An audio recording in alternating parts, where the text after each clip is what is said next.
How to invest your first $1,000 step by step. Most people with $1,000 do absolutely nothing with it.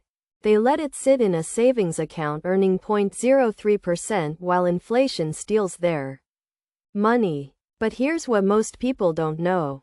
That same $1,000 invested today could be worth over $35,000 in 30 years. Not through some get-rich-quick scheme. Through basic math and compound interest, and I'm going to show you exactly how to make it happen. Hey, I'm about to walk you through the exact steps I took when I invested my first $1,000. I made mistakes so you don't have to. This is the most practical guide you'll find because we're not talking theory. We're talking real accounts, real platforms, real money. Let's go. First decision. Where does this $1,000 live? You have basically three choices. A regular brokerage account, a Roth IRA, or your 401k if you have one. A regular brokerage account? That's on apps like Robinhood or Fidelity. You can invest unlimited amounts. You can take the money out anytime. But here's the catch. You pay taxes on every dollar you make. If you make $100 in profits, you owe Uncle Sam. A Roth IRA is different. You're locked in until you're 59 and a half. But every single dollar you make grows completely tax-free. Forever. That $1,000 becomes $35,000. You don't pay a dime in taxes on those $35,000. It's genuinely one of the best kept secrets in personal finance. You can only contribute $6,500 per year right now. So if you have the money, this is the move. A 401k is your employer's plan. If your job matches contributions, you're leaving free money on the table if you skip it. But that's a different conversation. For your first $1,000, if you don't have an employer match to grab, open a Roth IRA immediately. The tax advantage is insane. If you already maxed your Roth, then use a regular brokerage account. The money still compounds. It still grows. The taxes are just less optimal. Okay, so you've opened your account. Now what do you buy? This is where 90% of beginners freeze. They think they need to pick individual stocks. Apple, Tesla, some crypto coin they heard about. Stop. You don't. You're going to buy an index fund. Specifically, the S&P 500 index fund. The S&P 500 is 500 of the biggest, most successful companies in America.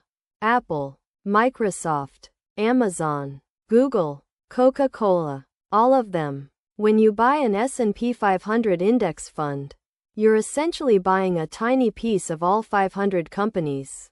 You're not betting on one company succeeding. You're betting on America succeeding. And America's been succeeding for the last 70 years. Your best friends for this are Vanguard's VU or Fidelity's FXAIX. These are the same thing basically. Low fees, boring, reliable. $1,000 in either one of these in 1990 would be worth about $40,000 today. You could pick individual stocks. You could pick a technology fund. You could pick commodities. But statistically, you're going to underperform the S&P 500. Your job is to take the table's advantage, not outsmart the entire market. That's arrogance. This is wisdom. Let me walk you through the literal steps because this is where people get stuck. Step 1. Download Fidelity or Robinhood or whatever platform matches your account type. Open a Roth IRA or regular brokerage account. Step 2. Link your bank account and transfer your $1,000. Wait for it to settle. Usually 2 to 3 business days. Step 3. Search for VU or FXAIX. It will come right up. Step 4. Click it. See that price per share? Let's say it's $170. Your $1,000 buys you roughly 5.8 shares. Don't overthink it. The math handles itself. Step 5. Click buy. Enter $1,000. Confirm. Done. That's literally it. You now own pieces of 500 companies. You're diversified. You've got time on your side. You can set it and forget it. Check it once a year. Don't panic when the market drops. It always comes back. Your first $1,000 invested is the hardest step. Your second 1,000 is automatic. Your third is easy. After that, you're building real wealth. You just learned more about investing than most Americans ever will. So do it. Open that account. Make that transfer. Buy that fund. Your future self will thank you. And if this video helped, hit subscribe. We drop personal finance strategies every single week that nobody talks about. Thanks for watching.